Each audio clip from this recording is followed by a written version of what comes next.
আজ 7ই মে সাধারণ নির্বাচন অনুষ্ঠিত হচ্ছে। আজকে আমরা দেখতে পেলাম আমাদের 234, 235 এবং 236 উত্তর মালদার অধীনে হবিবপুর বিধানসভা কেন্দ্রের মধ্যে এই 3টি বুথে 100 মিটারের মধ্যে বিজেপি ফ্ল্যাগ লাগানো হয়েছে। নির্বাচন কমিশন কোন রকম কোনো ব্যবস্থা নেয়নি।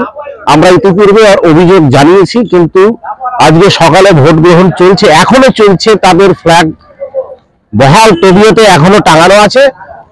আমাদের নির্বাচন কমিশনের যে ভূমিকা, সেই ভূমিকা নিয়ে এখন প্রশ্ন যাচ্ছে সাধারণ মানুষ থেকে আমাদের সকলের মধ্যে, যে তারা কি আদৌ নিরপেক্ষ নাকি বিশেষ রাজনৈতিক দল বিজেপিকে মদত দেওয়ার জন্য তারা এই নির্বাচনের একটা অংশ হিসেবে তারা কাজ করছে। এটা কেন্দ্রীয় প্রাথমিক বিদ্যালয়, বাস্তুহারা প্রাথমিক বিদ্যালয় 1 এবং 2 নং ঘর এবং কেন্দ্রীয় গ্রামীণ গতিদল গ্রামীণ গ্রন্থাগারে একদম স্কুলের পাশে সংলগ্ন মোট 3টি বুথ, 234, 235 এবং 236, এই 3টি বুথে না কোনো পদক্ষেপ নেই। আমার নাম মঞ্জিত ভগত, এলাকার গ্রাম পঞ্চায়েত সদস্য।